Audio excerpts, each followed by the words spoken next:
ini kembali lagi kepada otoritas atau ke penguasa atau pemerintahan, bagaimana bisa menggali tata rasa sejahtera dalam negaranya, begitu. Saya berbicara tata rasa, kalau hal yang demikian secara yuridis atau secara hukum itu memang formal. Tapi apakah kita tidak berpikir, ya? Apakah kita tidak bernalar? Nah, ini jangan sampai ngowahi niat yang ibadat terus menghutangkan demi menambah hartanya pribadi.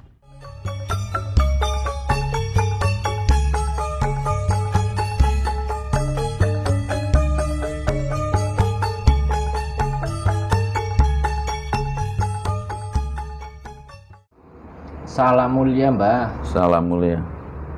Begini, Mbah, jadi dalam keadaan ini kehidupan masyarakat sekarang, saya sering melihat bahwa banyak orang bersentuhan dengan yang namanya hutang ini, Mbah.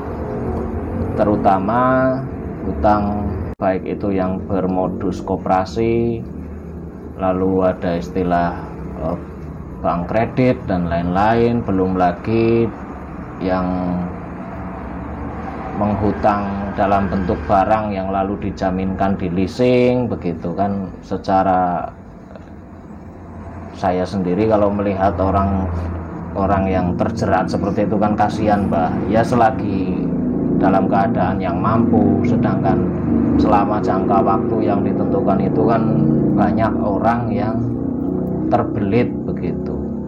Ada yang disita, ada yang bahkan sampai istilahnya, ya kalau istilah orang Banyumasan, nyantong alas entong karangan wis ora duwe apa-apa begitulah.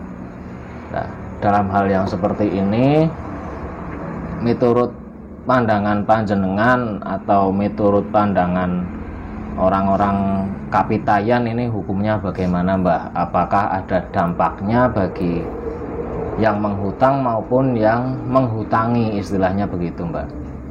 Monggo wedarannya, matur nembah nuwun. Wong wilahing Jatinugoni hajat-hajate leluhur Nusantara tapi uluk salam mulia. Ini ceritakan menyinggung salah satu atau diantaranya, baik yang cerita utang kan kabeh haking lakoni, ya. Artinya bersinggungan dengan kepribadian manusia masing-masing yang pada melakoni. Artinya yang pada melakoni itu yang menghutangkan dan yang piutang, dan caranya debitur dan kreditur ya. Debitur itu yang hutang ya. Ya, kreditur itu yang mengkreditkan gitu. Artinya saya memetik kepada tata rasa kehidupan kita sebagai manusia yang mungkin gitu loh. Sesungguhnya ini sudah tertera, cukuplah hatimu, ya, dalam kitab tertentu mungkin sebagai penimbang atas perbuatanmu gitu loh. Cukuplah hatimu sebagai penimbangnya apa? Penimbangnya rasa gitu loh, atas perbuatanmu. Artinya timbang yang rasa, kira-kira gitu, hal yang menghutangkan ini, mohon maaf, arahnya ini kan kepada caranya utang berbunga gitu loh. Lah, utang berbunga yang termaksud bukan berarti kita tidak boleh sama sekali cara mengambil imbal setimpal secara tapi bukan berarti pula dengan target tertentu gitu loh. Bukan berarti dengan target tertentu. Umpamanya sekarang kan banyak nih saya dengar ngerolasi, ada lagi yang caranunya malah 50-50 caranunya. 50-50 dalam arti sampai 50%, tapi rata-rata itu ngerolasi itu ya 1 juta jadi 1.200.000 per bulan lah artinya duit bunga apa anakan lah. Kalau memetik rasa rumangsa sesuai nalar yang kalau saya ngomong nalar yang sehat, nanti dipandang saya menganggap mereka itu bernalar tidak sehat dalam bernalar. Maksudnya saya mengatakan yang bahwasanya kita mesti menggunakan nalar.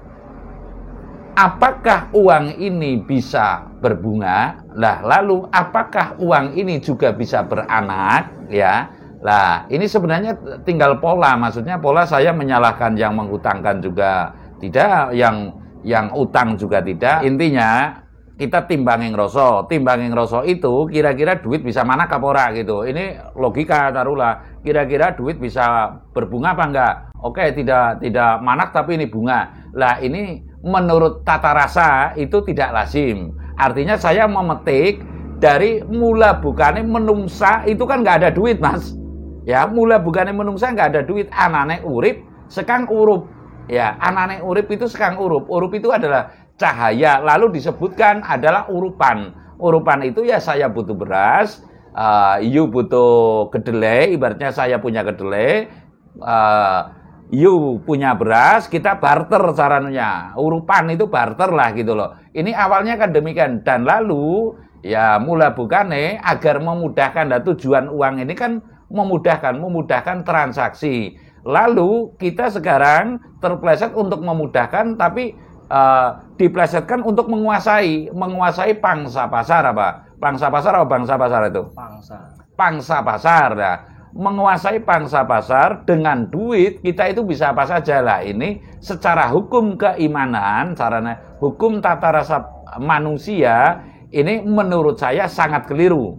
Ya, sangat keliru. Artinya rumusnya adalah gampang. Kira-kira nggak bisa bayar, nggak usah utang. Ya, artinya hidup itu kan secara aslinya ora kon utang mutang gitu loh. Tapi hidup lah ini kembali lagi kepada ngowaih niat. Jangan sampai ngowaih niat. Niatnya ibadah lalu diplesetkan menjadi tidak ibadah, tapi untuk apa caranya ya kalau ngomong kasare keserakahan pribadi, ingin lebih banyak ya sudah banyak, ingin lebih banyak lagi, dan lalu kalau di situ pemerataan tentunya itu enggak serta-merta ada sebuah ketimpangan. Artinya saya mengatakan pada hukum pokok, taruhlah urip kue ora kon utang, ora kon mutangna. Lah kembali lagi, apabila kita itu menghutangkan seseorang kok ketone abot kulinya utang, kasih luang waktu, caranya itu kan ada hal yang ayat tertentu mengatakan begitulah. Dikasih ruang dan waktu sampai dengan dia itu longgar, ada kelonggaran dan betul-betul mampu membayarnya. Lah, ketika kita itu, mohon maaf ini kaitannya sekaligus saya rentetannya dengan biasanya kan ada jasa orang yang utangna itu menyuruh seseorang untuk menagih gitulah. Intinya seperti itulah. Bagi kaum yang secara demikian itu ada hukum akibat, Mas. Akibat artinya begini. Akibatnya menungsa kang mendesak-desak kepada seseorang yang sedang tidak mampu, saya yakin seyakin-yakinnya hukum akibat itu akan mengikuti. Ya, artinya kira-kira kalau orang ditagih hutang, ketakutan apa enggak? Gitu. Sedangkan hari itu belum bisa bayar gitu loh. Sedangkan konsep awal dari Tuhan itu adalah hukumnya matsina madan, dayan dinayan atau tolong menolong. Lah sekarang menjadi bentong-membentong gitu loh. Lah ini bentong-membentong ini artinya saya nggak mau tahu. Yang penting kamu bisa bayar, atau jasa sekarang itu debit kolektor apa ya?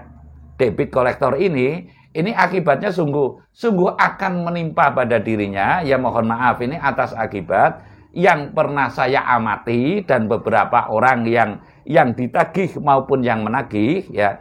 Itu akibatnya itu semua itu kena dampaknya. Kan itu ada yang menyatakan bahwasanya ini adalah sebuah kezaliman laksana anak mengawini ibunya gitu loh. Jadi ini perbuatan yang menurut saya sangat bertentangan dengan hukum batin atau tata rasa perikamanusiaan. Sekali lagi saya mengatakan, hal yang demikian itu apabila terjadi sampai penekanan sangat bertentangan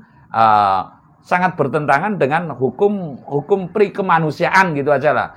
Tata rasa sejahtera manusia semestinya kita membantu orang, kita menekan orang ya. Semestinya kita membantu orang, kita menekan orang. Bayangkan apabila kita yang ditekan. Saya nggak berpihak kepada orang yang tertekan, artinya yang hutang ya. Namun kita harus pakai timbanging rasa. Seyogianya jangan sampai gitu loh. Seyogianya tidak sampai terjadi caranunya penekanan yang berlebihan demi nominal uang dan lalu menggeser kepada niat ibadat menjadi niat taruhlah semat atau niat harta benda gitu. Nah ini nun sewu Mbah. Jadi problemnya itu kan tidak, istilahnya ya mohon maaf, tidak semudah yang kita ketahui, dalam artian kalau di masyarakat nih, kalau di lingkungan yang paling kecil lah istilahnya, di penjual-penjual kecil itu dari dulu kita mengenal ada istilah koperasi simpan pinjam. Modusnya kan koperasi simpan pinjam lalu menagih-menagih, ada yang bentuknya harian, ada yang bentuknya mingguan. Dan lalu tren sekarang itu kan ada leasing, kredit mobil, kredit motor begitu. Nah, problemnya adalah tuntutan zaman, Mbah. Dalam artian sekarang anak sekolah kalau dulu PD naik bis, kalau sekarang rata-rata naik motor, sedangkan orang tua hanya mampu mencicil, tidak bisa langsung beli cash lah. Mau nggak mau kan kita harus hutang, dan padahal sistemnya seperti itu, Mbah, dan itu diatur oleh negara juga begitu. Saya berbicara ini hukum tata rasa ya. Ya, ini kembali lagi kepada otoritas atau ke penguasa atau pemerintahan bagaimana bisa menggali tata rasa sejahtera dalam negaranya begitu. Saya berbicara tata rasa, kalau hal yang demikian secara yuridis atau secara hukum itu memang formal. Tapi saya berbicara tata rasa sejahtera, artinya bagaimana agar terwujud sejahtera bersama sesuai ukurannya. Apakah kita tidak berpikir, ya? Apakah kita tidak bernalar? Ketika saya punya duit, ya, artinya tata rasa sejahtera yang saya maksud, niat hidup manusia adalah kehendak Tuhan Yang Maha Esa adalah untuk saling tolong, majsinamadan. Lah ini jangan sampai ngowahi niat yang ibadat terus menghutangkan demi menambah banyaknya kayak gitu. Ini tidak munafik loh ya, menambah hartanya pribadi yang bagi pemodal, kaum pemodal. Lah ini kan kalau boleh ngomong kasarnya adalah keserakahan, atau kasarnya lagi adalah kerakusan bagi manusia. Makanya umat manusia memang umat yang paling dolim kalau kita pikir.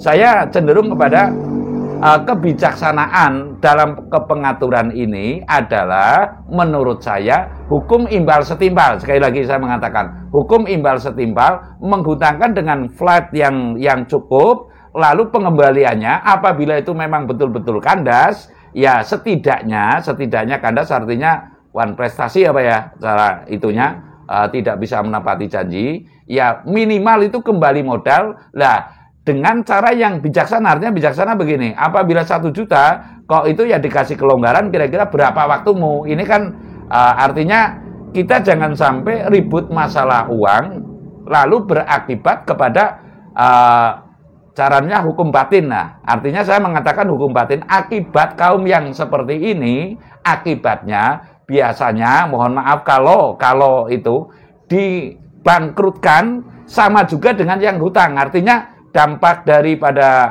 terjadi penekanan pada dirinya, ditagih hutang balik begitu loh. Biasanya ya mohon maaf sekarang itu kan ada banyak trading. Lah, ini saudara saya katakan. Ini dulu merana ke hal seperti itu. Lah ketika ada tertarik sebuah pola trading, ini kebangkrutannya luar biasa. Dan lalu ini pengamatan saya yang real gitu loh, saudara saya.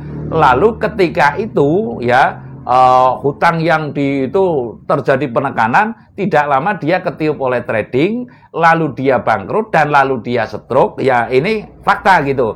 Dan lalu sampai meninggalnya itu di tempat ora bisa obah cara nune loh. Dikatakan mati suri juga enggak, stroke dan ibaratnya sampai meninggalnya seperti itu. Ini yang cukup menurut saya menakjubkan akibat dari kaum yang demikian. Dan ada pula yang saya sekarang nggak bisa pungkiri, apabila orang yang demikian itu ada orang yang masih sehat, masih caranunya itu ya masih sehat layaknya itu, tapi merasa dihantui, merasa takut terus. Lah ini akibat dari hal yang demikian sebisa mungkin maksud saya dihindari. Saya ingin mengatakan yang bahasanya hukum utang piutang wong urip ora kon utang ora kon mutangna, intinya adalah imbal setimpaling rasa. Ya imbal setimpal ini kan apabila mampu ya ibaratnya mengasih bebunga, apabila tidak ya tidak. Dan saya yakin yang bahwasanya ini adalah sebuah proses evolusi yang nantinya akan ada perubahan pola dari yang demikian menjadi mungkin kas negara artinya tidak ada penekanan bagi kaum yang terhutangi. Intinya bukan hutang, malah ibaratnya kerjasama kan berbeda dengan menghutangi,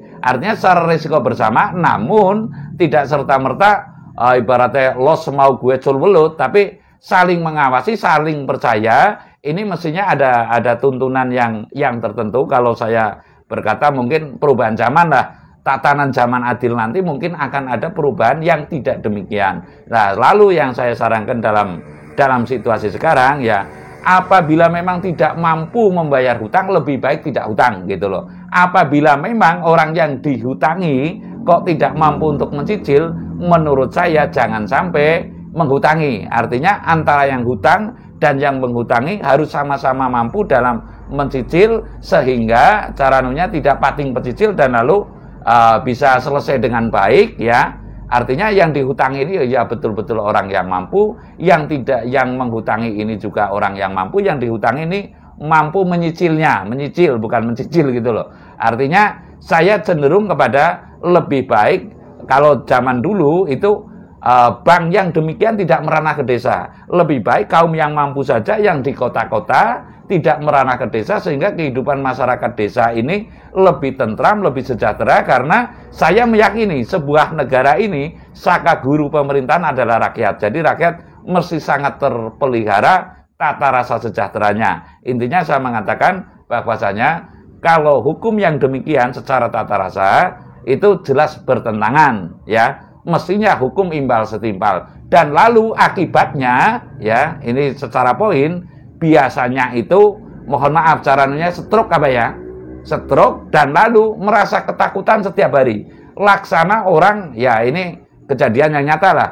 Teman saya itu pernah membunuh orang, tapi dia menghilang, tapi dia dihantui terus. Artinya sanksi daripada kaum yang menekan kepada yang dihutangi, biasanya dihantui rasa ketakutan sepanjang hidupnya. Saya rasa demikian. Terima kasih.